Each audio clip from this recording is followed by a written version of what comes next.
What's going on, guys? Welcome to another episode review for Attack on Titan: The Final Season. This is episode 23, and with me, as always, I have Bluespade. Yeah, so we're definitely feeling like a lot of the fallout from the, just pretty much the start of the rumbling. Pretty much not many people that were living like near the walls were lucky enough to escape. The destruction the wall titans caused thanks to Eren starting the rumbling. So this leads to a lot of casualties, injuries to a lot of the citizens living around that area, and of course people are questioning Eren for starting the rumbling. However, many of Eren's supporters come out and say this is a small price to pay for everyone living on the island to be safe from all the threats that are coming out from outside the island, particularly Marley. Yeah, like you said, this episode does focus more on the collateral damage and just basically all the people that have died because of what Eren's trying to do. We actually in just this episode rejoined Hitch, which we haven't really seen what she's been up to for a while. Apparently, she was there helping the injured or recovering corpses of all the people that were affected by the debris of the walls falling. This is basically of course, with the cliffhanger of the last episode, we've all been wondering what's Annie gonna do after she gets out of the crystal. And that's kind of what we see in this episode. Although I was a little bit surprised that it was actually, Hitch that ends up finding Annie and not Armin, because it seems like at the end of the last episode, Armin realized that Annie would have gotten out of her crystal. But as we find out in this episode, Armin isn't really, his priority isn't really to go and see Annie at the moment. Well, I mean, it makes sense because Armin is far away, at the edge of the of Shiganshina, while Annie's body, who was crystallized, is pretty much in I think it was somewhere in the center of the city. So there would be no way for Armin to get from one point to the next. Immediately. I also thought it was kind of interesting how he did bring that up at the end of the last episode, but there really isn't any follow up to that. They don't discuss that oh hey, Annie's maybe free now or something. They kind of just start focusing on the whole Connie thing, how Connie is trying to feed Falco to his Titan mother. Yeah. there was that one scene in the middle of the episode where Armin is just literally just got his hands full trying to get doing one thing after the next, just pretty much after the rumbling happening. So he and Mikasa have a conversation discussing what to do. So Armin, like you said, Armin decides he needs to go after Connie to stop him from feeding Falco to his pure Titan mother. And Mikasa just, of course, ask what do we do about Eren? And then Armin just pretty much just snaps at her, just pretty much overly obsessing about Eren when there's a ton of other stuff just happening at the exact same time. He knows for a fact that Annie's likely free from her crystal prison. There's all this other stuff happening, all the collateral damage that has happened around the walls. And then there's also the fact that Floch and the rest of the Jaegerists are taking control of the government at this point. So there's nothing else he can really do at this moment besides just focus on trying to stop Connie from feeding Falco to his mother. Yeah, I think Armin is just kind of breaking under all the pressure of what's happening. And I found it interesting how he also just kind of, says he's the one who shouldn't, he's not the one who should have been saved. It should have been Erwin, which is, I've kind of thought about that as well. And I'm pretty sure a lot of other fans have thought, what if Erwin was the one who was saved? But I think it makes sense that, for at least for Erwin's character arc, that his character arc was kind of, in a way, it was kind of finished at that point in the story. So I think honestly that's kind of why Armin was the one that was saved. And but yeah, it's just an interesting thing to think about. What if Erwin had been saved? I think a lot of things would have played out very differently. But yeah, I kind of like the scene just because it shows that Armin is just, he's actually, he doesn't know if he's fit to be a leader, if he's like fit to take on all this stuff that's happening. Like he doesn't know how to react to all of it. So I thought that was kind of interesting. And also, we should point out that the scarf that Mikasa left behind was gone, and I'm kind of wondering what happened there. Like who could have taken it? Yeah. But yeah, so but earlier on in the episode we discussed that Hitch was the one who found Annie who escaped from her crystal. So she looks around the military police building, and of course Annie of course tries to sneak up on Hitch, but of course Hitch gets the better of her. I guess basically because she has more experience over the years, while Annie has just pretty much been like I don't know, that she's like in the same fighting shape she was in after being trapped in that crystal for years. And obviously her appearance is no different than when she first got crystallized. Yeah, I think I don't know if there's this debate about this, but I mean, apparently she did age when she was in there, I suppose, according to the wiki. So even though she might look the same, so I can't say for sure if she's somehow didn't physically age or not. I guess it's kind of up for debate. But yeah, so yeah, of course, Hitch catches Annie, and Annie pretty much at this point just wants to get away, and she wants to get back to her father. We find out that Annie actually knows what's been going on, because the entire time she was in the crystal, she was able to hear everybody that was talking around her, like outside the crystal, everything that Armin said and everything Hitch was saying. So she's pretty much, I would say, more or less caught up to most of what's happening, except for, I guess, the whole rumbling thing. So she kind of knows most of what's going on. Yeah. And of course, it's also surprising that Hitch decides not to, to turn her into the military police, but she decides to, to grant Annie's request to get out of there. So she and Annie take a horse out of the city, and then just pretty much discuss their next moves. And plus, we also see Annie's backstory as well. Yeah. Basically, we find out that Annie was actually adopted by the man she considers her father. She was left by her biological parents in front of just like abandoned by them in front of a gate, and she was found by her father. And her father then taught her everything she knows about like martial arts. I guess pretty much because I guess her father wanted her to become like an honorary Marleyan or something, which is why he taught her all these martial arts moves.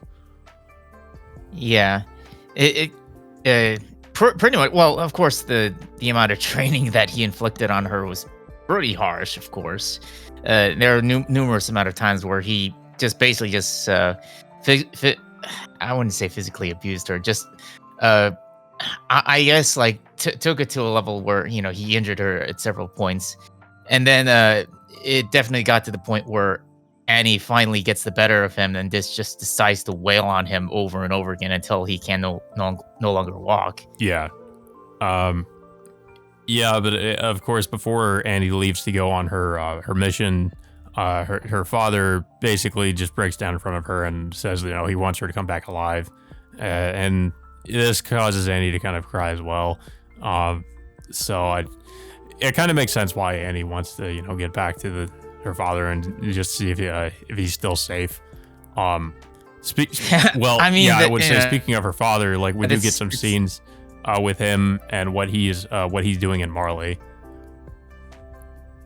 Yeah, I mean, well, not just him, but pretty much everyone else in the alien encampment, just pretty much wanting to get out of there because they know what's coming for them. And of course, the Marleyan police or guards are still pretty skeptical about everything that's happened, even though they did see the exact same vision or message from that Eren gave them. So yeah, the military police over in Marley have no interest in helping the Eldians out, whether they want to try to take him by force or not. Yeah. And of course, while like, Annie is telling Hitch her whole like backstory, it seems like she also kind of, in a way, like she sort of seems to understand like what she did, before was like wrong. I guess in so many words. I don't know if she specifically like says it, but she seems to imply that's what she's trying to say. It's more in the it's more similar to how Gabby felt, like saying that she wanted to kill her enemies, just to earn praise from the Marlians. But like just similar to Gabby, like Annie just also got to the point where she's just tired of it all. Like she just doesn't want to, fight for a cause that was never hers to begin with, and she just wants to be, with her adoptive father again. Of course, that all depends on like how. It just. Yeah. So. Yeah, I mean, it seems like her and Kaya sort of like, in a way, like, well, I mean, they did kind of reconcile in the last episode, but they, say goodbye to each other, and Gabby tells, because they've been calling her Mia, so they tell, like, Gabby tells Kaya her real name is Gabby, and they say goodbye because Gabby's going to go with Armin to go and stop Connie from doing what he's, feeding Falco to his mother. Mm-hmm. Yeah, and soon after this, we also go back to Flock and the rest of the Jaegers trying to overthrow the volunteers, and like Flock pretty much goes over the edge and just basically starts shooting anyone that questions or just tries to stop them from what they're doing. Yeah, it's apparently there was somebody who I guess just was not totally on board with what's going on, and of course, like Flock at first shoots him in the hand. And then, he continues to kind of, I guess in Flock's eyes, sort of like step out of line. So Flock decides he should just, shoot him. Well, it shoots him in the head, and then he just shoots him a few more times, I guess, just to make sure he's dead. Jean is just looking at this, like, horrified. Flock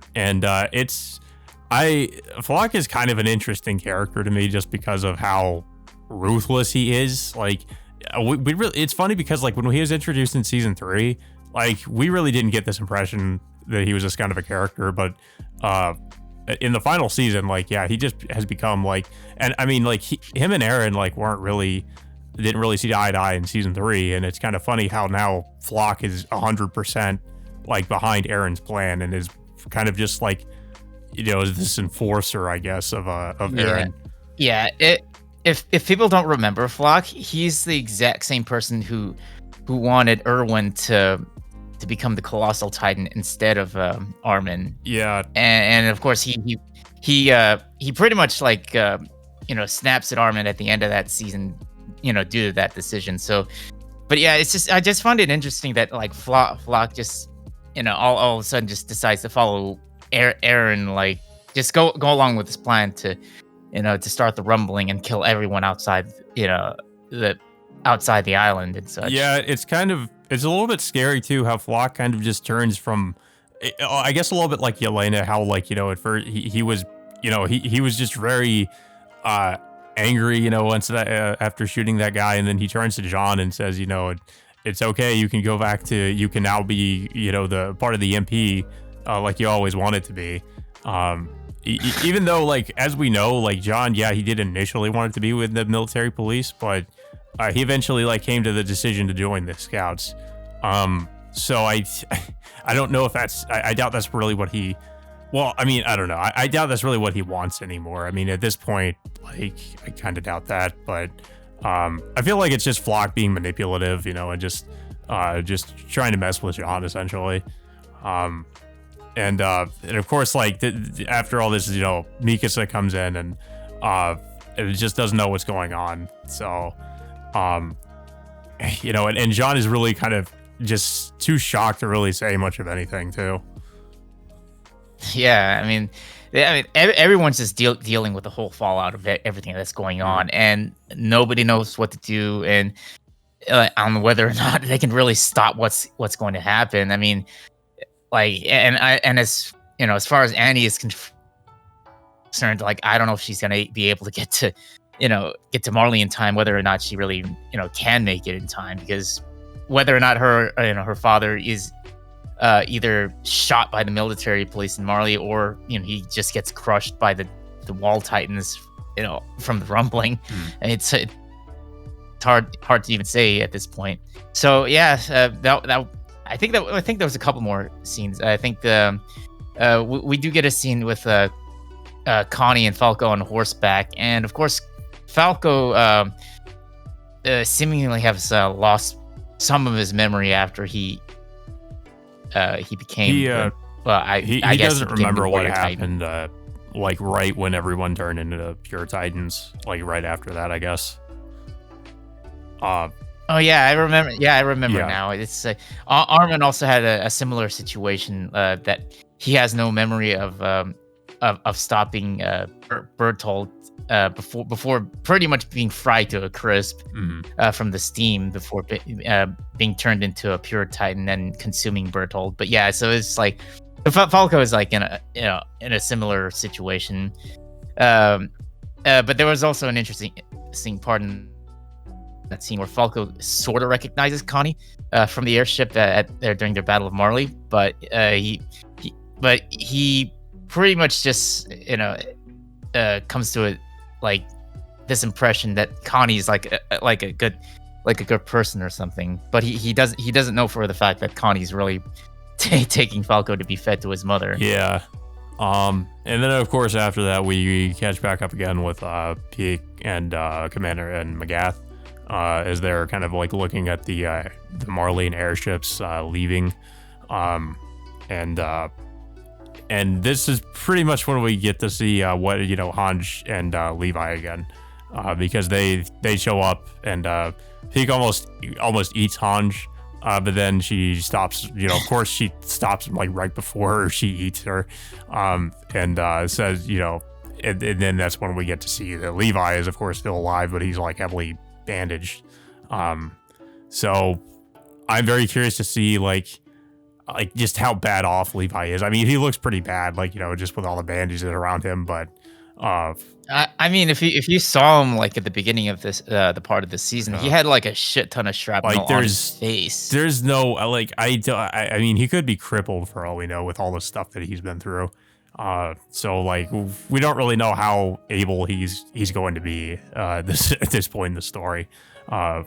So I'm kind of hoping the next episode we'll get to see more of that, because he has been like pretty like absent for like the whole of part 2 so far. So I would like to see like I guess how he's doing really. I mean of course the what we see at the ending scene is a pretty good indication, but maybe maybe he is still able to do some things to I guess help out. Yeah. And of course I think this is going to lead to them kind of at least Hange and Levi forming a bit of like sort of an alliance with Magath and Pieck, because we've kind of seen that happening with some other characters as well. We've seen some enemies become friends and all that. So I think it's going to lead to more of that. The whole like the enemy of my enemy is my friend sort of deal. I think that's what's going to happen in these in the coming episodes.